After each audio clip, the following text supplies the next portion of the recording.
música. A política nos últimos anos não é Loves and War. O roteirista do Brasil é muito louco, cara. É louco, é. Semana agitadíssima que fecha com a prisão do Fernando Collor de Mello, não é? Já foi tarde, né? Você acha? Eu acho, claro que sim. Minha gente. Não era assim que ele falava? Minha gente. É. Não era o que tinha um saco roxo? Tinha. Tu lembra dessa história? Ah, lembro dos... Caçador de Marajá. Caçador, né? Chegou a hora de acabar com os Marajá. Sabe que tem uma história do Collor muito interessante. Essa é uma música do Gabriel Pensador, tá confundindo. Não. Não tinha. Tinha, mas o Gabriel Pensador. De novo, todo no lugar. É que o Gabriel Pensador fez uma música do Collor com isso. Depois ele foi pro segundo turno, lembra? Vou colorir de novo. Colorir, a gente quer de novo. Era isso. Collor. Tá louco. E o Lula tava lá do lado, né? Você sabe que o... Do lado contrário, né? Enfrentando ele, né? Você sabe que quando o Collor começou a dar trabalho no Rio de Janeiro, o pai dele mandou ele pra Brasília, né? Ele é nascido no Rio, criado em Brasília. Começou a dar trabalho e mandou vai pra Brasília. O Collor deu muito trabalho e o pai dele mandou ele pra Brasília. Sabe que a família do Collor é uma família tradicional. Sim. Inclusive, o avô do Collor matou um outro senador dentro do Congresso Nacional. Cara, essa história é incrível, tem um podcast sobre isso, impressionante. E o Collor, ele foi mandado do Rio para Brasília porque dava muito trabalho. Quando chegou em Brasília, ele encontrou uma turma da pesada lá. Entre eles, o ex-senador Luiz Esteves e o ex-senador Paulo Otávio. Era um triozinho da bagunça por lá. E um dos que criticavam ele era o Leonel Brizola, né? Povo brasileiro. E aí, o que o Collor fez? O Collor levou uma namoradinha, um modelo, na época, pro Hotel Nacional em Brasília. Isso? E dizem que tomou umas coisinhas a mais e cheirou outras. Que isso, hein? Nessa época, verdade isso, tá? Isso é verdade, tá? Verdade. E aí ele bateu na mulher e quebrou o andar do hotel praticamente inteiro, Hotel Nacional. Isso? E aí chamaram a polícia, deu uma confusão danada, o pai dele pegou ele e mandou ele pra onde? Pra Maceió. Voltou para Maceió. Aí virou prefeito, virou governador, aquele que caçava Marajá, e presidente da República. Virou. E preso, né? Depois chegou a ser preso agora, né? Agora. Demorou um pouquinho, né? Demorou muito, né? Demorou muito. Na época do PC Farias, ele tinha um esquema de corrupção pesadíssimo, né? Primeiro com um caixa 2 de campanha e depois com um propinoduto que simplesmente colocava grandes empresas em grandes obras nacionais. Ele levava 70% da propina e o PC 30%. E eu lembro que anos depois se falava muito que o Collor, por muito menos, uma Elba foi... Muito menos nada. A Elba foi o que apareceu. Porque o resto tudo estava em nome de laranja. O senhor estava lá em Brasília e acompanhou bem de perto, muito. E agora esse esquema da BR Distribuidora, onde mais uma vez ele faz um lobby para o OTC Engenharia e a comissão dele é 20 milhões. Comprovado. Comprovado já. Então já vai tarde. Passou da hora de ser preso. Tá certo. Vamos ver o que acontece. Ele tá pedindo aí prisão domiciliar, né? 75 anos, né? Daqui a pouco vai, hein? Olha ele, que sempre foi atleta. O Botox tá em dia. Não tinha coisa de correr, casa da Dinda. Vamos ver. Como é que é, professor? Antes tarde do que nunca? É lógico, né? Tem cadeia nele. Mas tem muita gente solta também, né? Eu falo que o roteirista de Brasília é muito louco, porque há uns 5 anos atrás aí, o pessoal começou a endeusar o Collor de novo, né? É sério isso. É mesmo? É sério isso. Ele tem uma oratória fantástica, né? Quanta oratória, cara. Enfim. Tem quantos aí que são bons de oratória, né? Não tem a dúvida disso. Afinal de contas, ele teve toda a condição de se preparar, né? Mas tá comprovado, né? Tá comprovado. Isso aí não é, enfim, não é perseguição, não tem nada com perseguição política, é ladrão mesmo. É bandido e tem que estar preso. Pois é. Professor, uma semana a gente já vai falar da anistia, se vai ou não acontecer, mas também tivemos um episódio aí que repercutiu muito. O ex-presidente Jair Bolsonaro foi citado judicialmente na quarta-feira enquanto e ainda segue internado, né, na UTI de um hospital em Brasília. Muita repercussão. E eu estava ouvindo os dois lados aí, digamos aqui, né? Os que são defensores do ex-presidente e aqueles que são contrários, obviamente. Então você as duas retóricas ali, né? O que o professor acha de tudo isso aí? Perda de tempo isso aí. Perda de tempo, professor? Porque ele foi intimado dentro da UTI. Mas no hospital, professor? Pode no hospital? Lives dentro da UTI, pô. Ele espetacularizou a internação dele o tempo inteiro. Né, mostrando ponto de cirurgia, cercado por familiares, por parentes, por amigos, por filho. Eu acho que às vezes a gente tem que dar o tamanho das coisas como elas são, né? Afinal de contas, ele já sabia que ele ia ser citado e intimado. Isso era fato. Mas era fato o que se fala aí, principalmente, é não poder ter deixado ele sair do hospital, melhorar. Quando? Não, uma hora ele vai sair, não vai? Eu não sei, acho que sim. Se ele vai ser condenado ou não, o processo vai seguir. Ele estava esperando ser citado, né? Agora, intimado também? Certamente. Você acha que alguém entra dentro de um hospital e vai até a UTI sem autorização? Não, eu nem falo sobre isso. Eu estou falando do próprio STF, quando ele toma essa é polêmico. Essa atitude ali. Eu acho que levar isso pro lado da polêmica é levar muito pro lado da política. E eu acho que nesse caso você abre margem, inclusive, para falar, né? Essa questão é questão jurídica. E dentro de um processo que ele já era intimado, citado, já sabia o resultado, iria acontecer a qualquer momento. Ele estava no hospital, estava se mostrando bem. Afinal de contas, a imagem que ele passou é que ele vinha se recuperando bem. Tanto é que ele estava fazendo outras atividades dentro da mesma UTI e certamente esse cara não entrou direto, essa oficial de justiça não entrou direto, passou por todos os corredores até encontrar o leito de UTI e entrar na sala do Bolsonaro. Isso eu não acredito, Tanaka. Então certamente se ela chegou até ali, ela chegou indicada por alguém, autorizada por alguém. Eu ouvi falar ali que os médicos teriam autorizado, né? Senão ela não poderia nem entrar, também lógico, tem isso, né? Claro que sim. Então por isso que eu digo para você que isso aí é fácil, é parte da retórica, né? Por quê? Eu não acredito nem que ninguém entre numa UTI sem uma autorização. Isso é fato. Qualquer que seja o hospital. Nem pode, né? Então, se ela esteve lá, ela foi autorizada por alguém. Acabou? Muito bem, e essa foi a polêmica também, né? É polêmica aí, vamos ver. Ele continua internado ainda. Continua. Corre, o prazo dele é 5 dias. Deu né? Uma piorada, né? De defesa prévia para ontem, um aumento na pressão. E o fígado também apresentando algum tipo de problema. Agora uma coisa é certa, né? O Bolsonaro vem, desde a facada, vem sofrendo e muito, né? Muito. Isso é verdade. A tendência natural é que as próximas cirurgias, caso ocorram, sejam piores ainda. Porque o trato digestivo é um negócio muito complicado. Muito, né? Você sabe que o aparelho digestivo dele foi desmontado todas as vezes que foi feita uma cirurgia. Essa última 12 horas de operação, né? E você tem aderências que são bem naturais desse tipo de cirurgia. E o tecido, ele não se regenera, o tecido naquela região. Então, muito por conta disso também é um ato sofrido. O caminho de agora em diante, principalmente, não vai ser fácil para ele, essa questão clínica, né? Isso é uma discussão que a gente já vê acontecendo, né? Porque tem muita gente observando que talvez essa saúde comprometa os desejos políticos de Bolsonaro, né? Muito bem, 7h05, 2 assuntos realmente interessantes. E a anistia, professor, também tivemos aí, o próprio presidente da Câmara dos Deputados, teve polêmica. Você sabe que foi protocolado pelo Sóstenes Cavalcante, presidente do PL, esse projeto da anistia, né? Protocolado no regime de urgência, mas cabe ao presidente da Câmara dos Deputados, Hugo Mota, pautar ou não. E todo mundo sabe que o Hugo Mota tem resistido a pautar porque ele acha que esse projeto divide mais do que une o Brasil e na cabeça dele existem outros assuntos mais importantes para serem pautados. Então, mesmo com a assinatura de 263 deputados, Tanaka, uma reunião de líderes que foi feita ao longo dessa semana, e líderes que representam mais de 400 deputados, optou por adiar a apreciação dessa ideia de levar o projeto para urgência. E é uma prerrogativa que o presidente da Câmara tem, né? 15 a 30 dias, pelo menos. Mas olha, deixa eu contar uma coisa para vocês, isso é bastidor, viu, gente? Ontem o Podemos já definiu que todos os deputados que assinaram a lista vão retirar os seus nomes.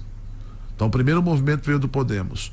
O segundo movimento vem do União Brasil. 14 deputados que assinaram a lista também vão solicitar a exclusão do nome. Então, o tempo que o Hugo Mota vem ganhando é um tempo esfriando, que vai desaquecendo a ideia da anistia. Outra, ela já não passaria como ela estava, viu, Tanaka? Porque ela era uma verdadeira porteira aberta para todos os crimes. E aí é um perigo, né? Para todos os crimes, não apenas para o 8 de janeiro, mas para tudo que aconteceu. Cria um precedente. Para tudo que aconteceu a partir de 2022, para todos os tipos de crimes que foram cometidos. E aí já tinha gente que, mesmo tendo assinado a lista, dizia: olha, se for o projeto que está aí, eu não vou votar a favor. Eu quero revisão. Eu quero que ele atenda a um determinado tipo de indivíduo que foi naquele evento do 8 de janeiro. Então, cada vez mais se enfraquece essa tese da anistia dentro do Congresso. E o Hugo Mota não parece que vai ceder. Vamos ver. 7h07. Professor, vamos a um rápido intervalo aqui pra gente respeitar a nossa caixa comercial, né? Como o pessoal gosta. O nosso querido Fábio e a Lívia também.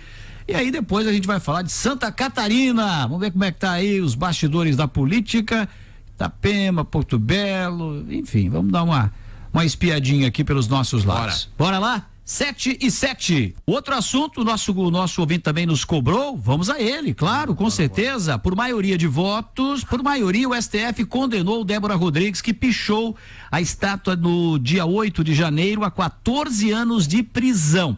Só para fundamentar mais o seu comentário, professor, 3 ministros, ao todo 3 dos 5 ministros da primeira turma votaram pela pena mais alta, de 14 anos. Alexandre de Moraes, que foi o relator, Flávio Dino e Carmen Lúcia. O ministro Luiz Fux defendeu uma punição bem menor, 1 ano e 6 meses. Neste caso, a pena seria convertida em alguma medida alternativa à prisão. O ministro Cristiano Zanin adotou uma posição intermediária e defendeu pena de 11 anos. Só para o nosso ouvinte ter mais conhecimento, o cálculo da pena ficou assim: as penas foram fixadas para cada crime. Abolição violenta do Estado Democrático de Direito, 4 anos e 6 meses de prisão.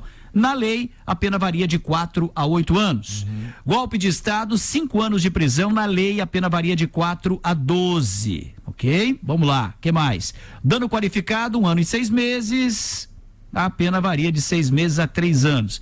Deterioração do patrimônio tombado, 1 ano e 6 meses de prisão. Na lei, a pena varia de 1 a 3 meses. E também associação criminosa armada, 1 ano e 6 meses de prisão. Na lei, a pena varia de 1 a 3 anos. E aí, no tipo da condenação aplicada, as penas dos crimes devem ser somadas. Com isso, chegou-se então aos 14 anos, sugerido por Moraes. Agora, para a defesa dela, foi muito importante essa abertura de divergência, né, Tanaka? Muito importante para ela essa abertura de divergência, porque isso certamente vai vão trabalhar, final, que aqui não teve. Lá no final, a tendência é que essa pena realmente caia. Ela vai cair, sim. Acredito que sim, né? Eu estava até analisando com o professor aqui. Minha opinião, né? Vamos lá aqui. Dano qualificado? Acho que sim, né? Acho que não, sem dúvida aqui. Vamos lá. Deterioração, patrimônio tombado? Sim. Vamos lá. Associação criminosa? Pode ser também, tal. Agora, minha opinião, né? Uma análise aqui até mais jurista um pouquinho. Golpe de Estado, aí acho que forçou, na minha opinião. Por quê? Você coloca no caso específico dela. Dela. Sim, dela. E abolição violenta ao Estado Democrático, é a que a gente fala, né? Na dosimetria da pena, né? Porque na associação criminosa cada um tem uma conduta, né? Sim. É uma conduta. Mas, enfim, a pena foi fixada. Eu acho que o Supremo manteve a condenação que foi citada lá atrás, ainda pelo relator, muito para barganha. Eu penso nisso. Óbvio que é difícil imaginar, o Supremo vai sentar à mesa com o Congresso para barganhar. Eu acho difícil que isso aconteça. Certo. Mas todo mundo sabe que existe hoje uma pressão muito grande pela anistia ou pelo menos pela revisão das penas. Então, ao invés de entregar a anistia, o Supremo ou as pessoas que estão ligadas ao governo ou ligadas à situação vão apresentar uma expectativa de redução de pena.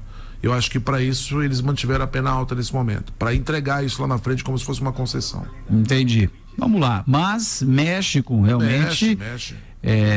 O fato, Tanaka, é assim, ó. Eu escrevi inclusive uma coluna sobre isso recentemente, em que você está prendendo o Chico, o Joaquim, o Francisco, o Manuel, o Pedro, o seu Antônio, enfim, parte do processo. Você não prender ou não colocar na cadeia quem pensou, financiou, estimulou, esse é o grande problema.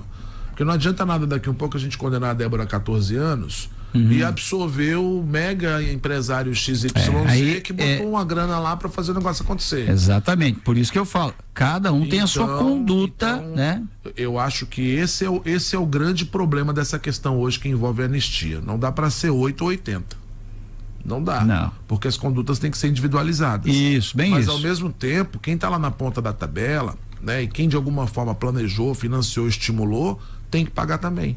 E é isso que a gente quer assistir, para ver se a política brasileira, para ver se a justiça brasileira vai ser forte o suficiente para colocar essas pessoas que ampliaram a capacidade desse problema, que foi um problema muito grave, se eles transformam isso realmente numa pena. Vamos ver, vamos esperar para ver aí. Isso aí vai render muito ainda. 7h15. Bom, de Brasília, vamos vir para Santa Catarina, professor. Como é que tá o nosso estado aí? A gente sempre fala aqui, todas as vezes que a gente mexe o nosso panelão aqui no estado para falar de algumas informações. Na Alesc muita mudança, né, Tanaka? Sim. Muito rodízio de mandato agora. Todo mundo tirando as suas licenças, os deputados. Isso já é um movimento para o ano que vem? Já é um movimento pensando no ano que vem, um movimento pensando em dar vitrine para quem foi suplente, para quem é suplente, de dar de alguma forma tempo para que a pessoa possa mostrar algum tipo de trabalho, até mesmo para que os demais candidatos também, ou aqueles deputados que são eleitos e efetivos, possam trabalhar um pouco mais as suas bases, correr um pouco mais a sua articulação para a eleição do ano que vem. Cito, por exemplo, a Paulinha, que hoje apresentou aí a sua licença de 30 dias. Estou vendo aqui agora. O Guetem, que lá na Câmara dos Deputados também apresentou a sua licença, só que de 4 meses. Camilo Martins também. Camilo Martins também do Podemos, que também apresentou hoje o seu pedido de licença. Thiago Morastone assume aí. Morastone assume na vaga da Paulinha, exatamente. E Janice Krasniak. No lugar do Lucas, né? O Podemos elegeu 3 cadeiras, né? Isso. E aí, Tanaka, isso a gente vai assistir cada vez mais, né? A gente já teve uma dança das cadeiras do MDB, isso há mais ou menos um mês atrás. Dança das cadeiras, por exemplo, que colocou o deputado Emerson Stein na condição de secretário de Estado do Meio Ambiente e Economia Verde.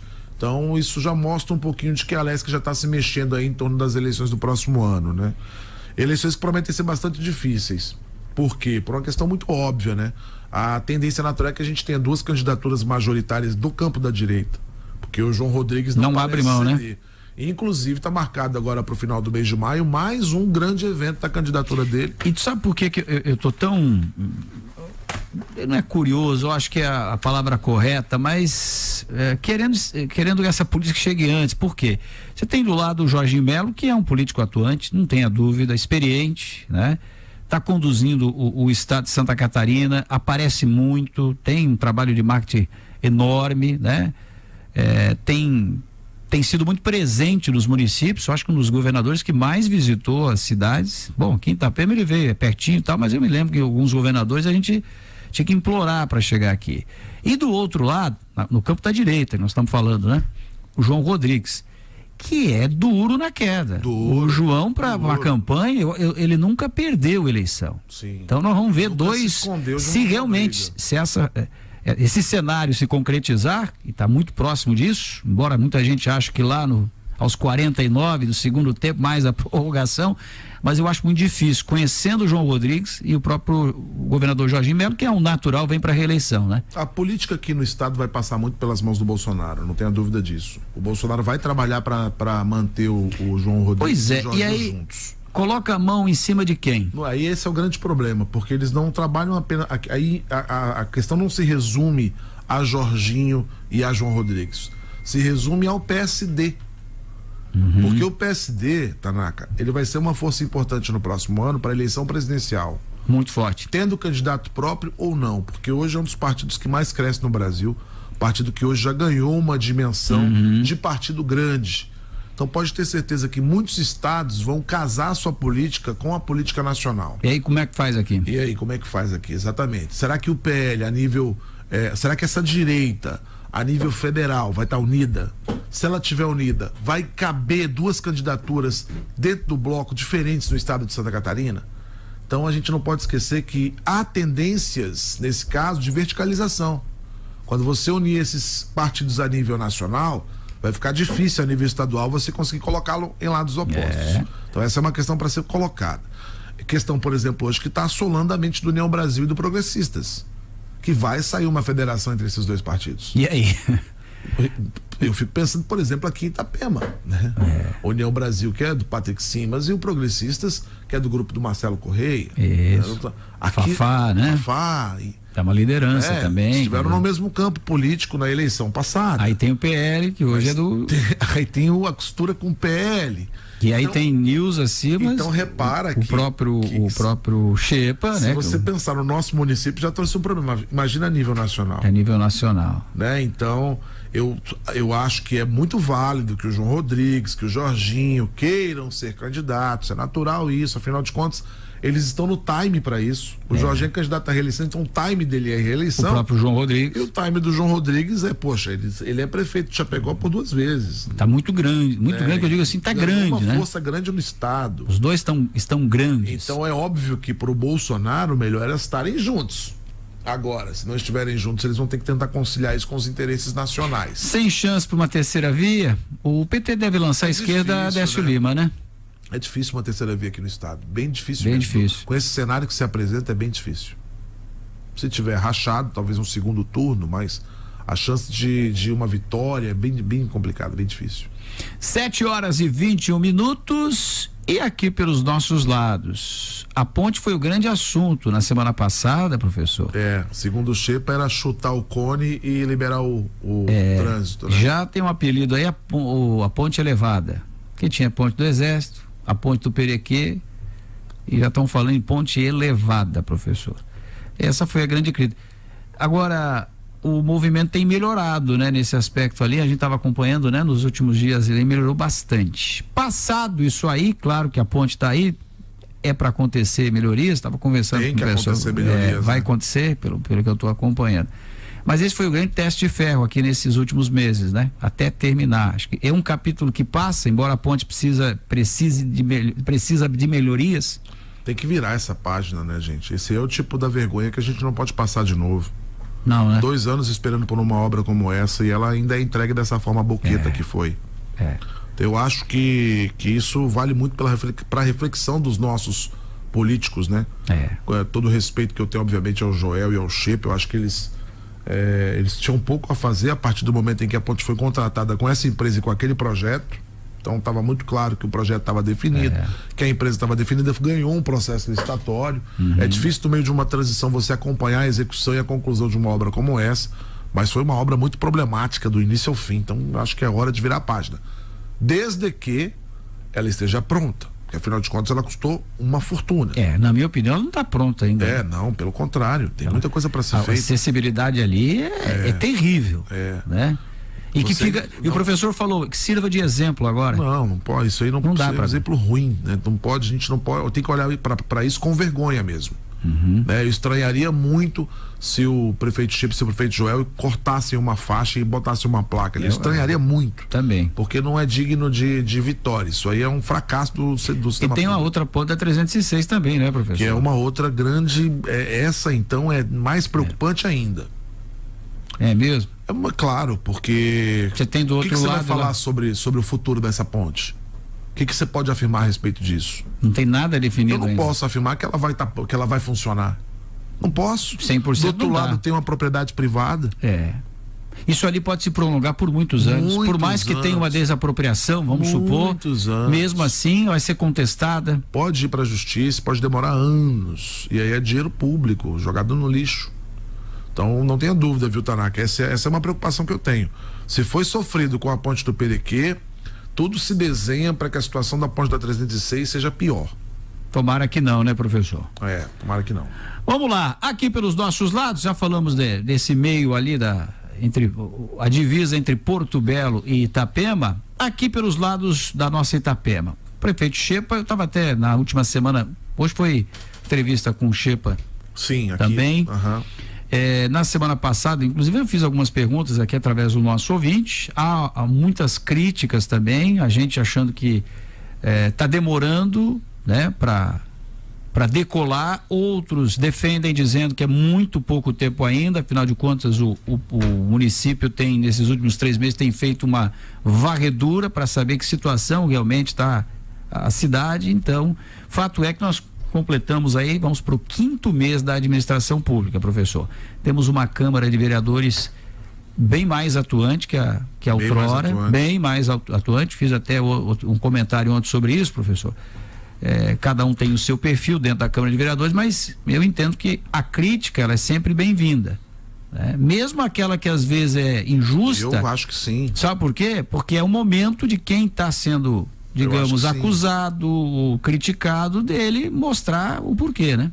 A oposição tem que existir e tem que ser fiscalizador e tem que ser, enfim, tem que fazer plantão 24 horas e ver se as coisas funcionam, ponto. Isso é o papel da oposição.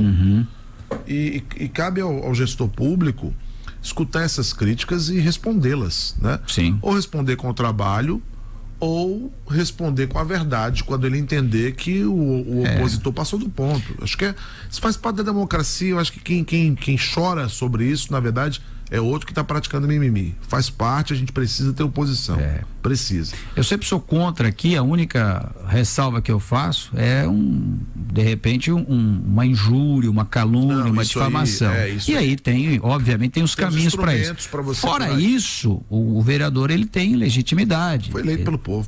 Ele tem toda uma imunidade ali. E aí vai saber usar. Claro, claro. Enfim. E vai caber daqui um pouco ao eleitor descobrir se passou do ponto ou se não passou. E ao longo do tempo, né, professor, uma crítica, quando ela é bem absorvida, ela faz crescer. Eu já vi relatos em outras épocas sobre isso. Eu vou levantar uma bola aqui, Tanaka. Vamos lá. Acho que as pessoas não vão gostar muito do que eu vou falar, mas eu já venho pensando isso há muito tempo.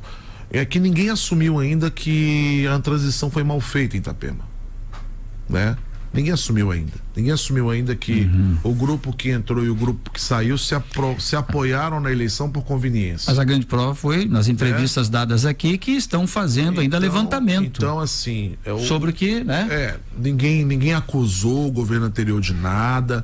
Eu acho que nesse ponto o governo Xepa, de uma forma geral, tem sido muito ético, tem evitado colocar coisas... Elegante, né? Nessa parte. Evitado colocar coisas publicamente, mas para mim está muito claro que boa parte da demora de algumas situações que envolvem o início desse novo governo estão relacionadas com uma transição que não aconteceu. E isso sim é um problema, né? Porque afinal de contas, o que me parece é que na eleição esses grupos se apoiaram por uma conveniência, muito mais por uma necessidade de momento do que por uma expectativa de projeto futuro, né? Então eu não vejo hoje, por exemplo, o governo anterior presente de fato, com toda a força, com toda a expressão, e atuante, e ativo, e sendo participativo nesse novo governo. Eu acho que, inclusive, o novo governo faz questão de deixar claro que... Poucos integrantes da anterior administração estão hoje inseridos na atual. Eu acho que também há não apenas isso, Tanaka, mas eu penso na simbologia de tudo. Esse governo, ele faz questão de tentar mostrar que ele é diferente, que ele não é uma continuidade. E acho que essa perspectiva vem desde a eleição em outubro. E acho que isso afastou os dois grupos. E, de alguma maneira, atrapalhou um pouco na transição. Entendi. Ali na transição, ela foi feita, mas eu acho que não foi 100%, né? Porque, por exemplo, a transição foi feita, mas os processos licitatórios foram paralisados. Pois é isso então, que me intrigou. O Jean Dudimar está fazendo um trabalho de, assim, a gente tem que elogiar quando precisa ser elogiado, né, Tanaka? Eu sou desse pressuposto. Não, sempre. O Jean é um trabalhador, o cara que não tem tempo ruim pro Jean Dudimar. A equipe do Obras lá, rapaz, trabalhando muito. Ele, o Marinho, lá tem uma galera. A gente pode estender isso para outras secretarias também? Podemos. Fafá, né? Podemos, isso e outras tantas secretarias, podemos. Mas eu cito a questão do Jean, que o Jean não tinha um prego se ele precisasse. Verdade. Ele cuidava do departamento de obras, que é um dos mais importantes do município. Eu entrevistei ele tinha acho que 8 ou 9 dias, ele estava à frente quando deu aquelas cheias ali. Pois é. E eu entrevistei ele e ele disse, olha, sem licitação. Não deu massa asfáltica, não consigo tapar um buraco. Nada. Zerado. Então, assim, por que paralisou o processo? Por que não foi feito lá atrás? Por que não deram era uma transição? Não estava acontecendo, não tinha que acontecer. Então, acho que nesse ponto, infelizmente, o prejuízo ficou pro governo Xepa, que está correndo atrás. E está correndo atrás eu percebo com muita verdade. Isso eu pude perceber aqui no Xepa hoje. Sim. E ele não tem medo de falar, o que não tá bom, não tá bom, e a gente vai melhorar. Ele disse isso aqui várias vezes hoje. A gente vai correr atrás, vai botar o carro na rua, agora a coisa vai fluir, agora a coisa vai andar. E esse tem que ser o mecanismo mesmo, né? Acreditar que daqui para frente as coisas vão acontecer, como já estão acontecendo. E é aquilo que o próprio Ivan falou outro dia, torcer a favor é torcer pela cidade. É lógico. É óbvio que o cidadão, ele tem o direito de criticar quando ele entende que está errado. De cobrar, criticar, é normal, natural. Eu sempre costumo fazer uma analogia ao futebol. O professor é tricolor e eu sou rubro-negro, né? Eu sou apaixonado pelo meu Flamengo, né? Eu gosto de futebol, né? Sempre gostei. Um dos meus vícios, digamos assim, gosto do futebol. Mas eu quando tenho que falar mal do meu time, eu falo, né? Em casa e tal, fico bravo e tal. Mas eu torço pro meu time para que dê certo, né? Eu sei que é uma analogia um pouquinho mais rasa, mas eu entendo que o meu município, hoje Itapema, desde 2008, que aqui cheguei para trabalhar e me apaixonei, eu torço, independente de quem tá lá. Se é vermelho, amarelo, verde, esquerda, direita, independente. Quem quer que seja. Porque se ele vai bem, né, professor? Nós vamos bem. Então eu torço pela eficácia do município. Independente de quem tivesse vencido, foi o Xepa que venceu, estou torcendo para que ele faça um grande governo, entendeu? Mas vou criticar, como sempre critico. É claro. Se fizer algo errado, nós vamos denunciar, vamos falar também. Afinal de contas, Tanaka, assim, ó, uma outra coisa também que eu posso ser criticado, mas eu acho que a gente tem que falar disso. As pessoas comemoram muito o crescimento econômico de Itapema. Eu vejo matérias e mais matérias exaltando o nosso potencial na área da construção civil, a atração de investimentos. Eu vejo isso o tempo todo. Mas tem uma outra pergunta. É uma realidade, né, professor? Mas tem uma outra pergunta que eu preciso acompanhar essa, né? Que eu acho muito importante. Crescimento é desenvolvimento? O nosso ouvinte falou isso, né, outro dia, né? Estamos falando da mesma coisa? E aí passa... Crescimento para quem? Ou para o quê? E desenvolvimento? Então, eu quero que ser bem atendido no hospital. Entendi. Se a minha cidade arrecada 700 milhões, eu me sinto no direito de ser bem atendido. Que o crescimento da economia reflita também na melhoria dos serviços. Aí sim você tem desenvolvimento. Então eu acho que hoje a gente vive o seguinte desafio. O nosso desafio não é crescer mais. Ele já cresce por si só. É exponencial e é quase natural hoje, no contexto que nós chegamos. O grande desafio hoje é você conseguir criar um mecanismo para ligar desenvolvimento e crescimento. E eu acho que esse tem que ser o planejamento. Quando o Xepa vem aqui falar de um master plan, que está contratado junto com o escritório do Cássio Taniguchi, que é uma referência, aí ele está falando de desenvolvimento. E isso é pensar a longo prazo também. E eu perguntei para ele, o Xepa, me diz a verdade. Os caras disseram o que para você? Tem jeito? Porque acho que essa pergunta é fundamental. Tem jeito? Do jeito que nós estamos hoje. Dá para mudar ainda? Dá tempo. E os caras que são referência mundial disseram: não é só aqui. Dá tempo. Então, se dá tempo. E isso é pensar no amanhã. Vamos conectar as duas pontas? Aí sim, aí a gente vai conseguir ir para o hospital ser bem atendido, ter uma boa escola de qualidade, com uma boa estrutura física, ter um bom espaço para praticar a nossa atividade esportiva, ter um bom parque das capivaras para a gente levar as crianças no final de semana para uma caminhada, ter um bom mercado público para a gente atrair para dentro da cultura processos que de fato sejam disseminadores de cultura. Então, eu acho que o caminho é esse, é entender que, ótimo, estamos crescendo, mas agora a gente tem que conectar isso com o desenvolvimento. E me parece que nesse contexto o governo Xepa vai promovendo acertos. É aquilo que eu falei com o Xepa outro dia aqui também. Quem não pode ser ansioso, embora muita gente diz ao contrário, é o prefeito. Se ele sabe aonde ele quer chegar e escolhe o caminho certo e o jeito de caminhar, parafraseei o meu querido Luiz Carlos Tigrão, colega de rádio, penso eu que é esse o caminho. Porque o cidadão, né, que não está no poder, ele tem o direito, né, de ser ansioso, claro que ele está ali também. E trazer a oposição para junto. Não é trazer a oposição para ser seu aliado. Não. É ouvir, responder, argumentar, exato. Né? Porque esse debate é o debate que faz a cidade crescer, Tanaka. Né? Eu não vi, e isso foi ruim para Itapema na última legislatura.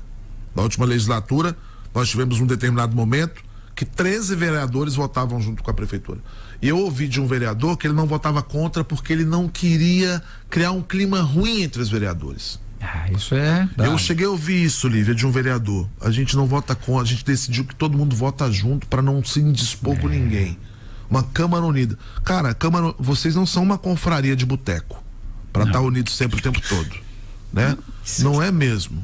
Mas não é. Vocês não estão lá para se amar. Vocês estão lá para divergir. É da divergência que nasce a construção. Com certeza. O professor em sala de aula sabe que o melhor aluno é aquele que eu adoro pergunta, aquele que contesta, mas o porquê, né? É lógico. E o vereador tem esse o porquê. Tá, por que esse dinheiro está aqui e não está acolá?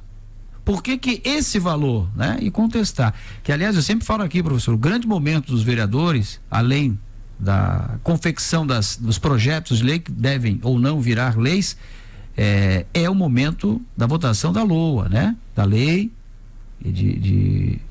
que rege, né? O orçamento, né? Orçamento, me deu um branco agora. Ali sim você discute. Ali é o grande momento para você saber. E muitas vezes que eu vejo algumas câmaras por aí votam assim, ó. Então, é discussão. A discussão leva, se não a perfeição, aproxima. Com toda certeza. Professor, como sempre, afiadíssimo. Tamo aí. Uma luta.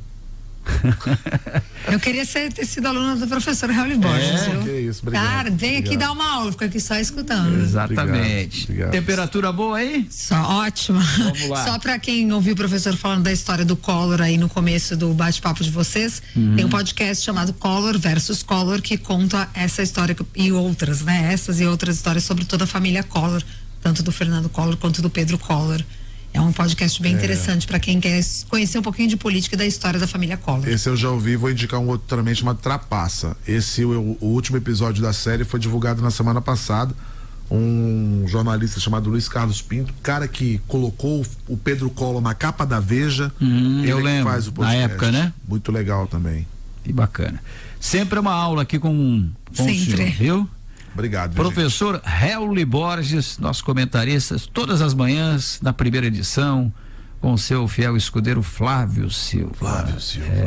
Flavinho. Amanhã ele vai estar na Festa dos Amigos, amanhã, professor? Segundo ele vai estar trabalhando. Para fechar nossa confraria, amanhã seria Festa dos Amigos, amanhã? Amanhã tem que ser Festa dos Amigos. Amanhã é aniversário da amanhã é o dia que você vê, às vezes, os caras se degladiando aí, né, na política, que estão abraçados, né? E outros dão uma olhadinha assim. Não, e é legal, porque assim, a gente toma uns puxões de orelha lá, mas quando isso já aconteceu comigo algumas vezes em Festa dos Amigos. Lá, pô, professor, você falou mal do fulano, cara, falei, desculpa, mas eu falo mal de todo fulano, né? Não, acho que a gente tem que estar pronto quando a gente comenta política para escutar a crítica.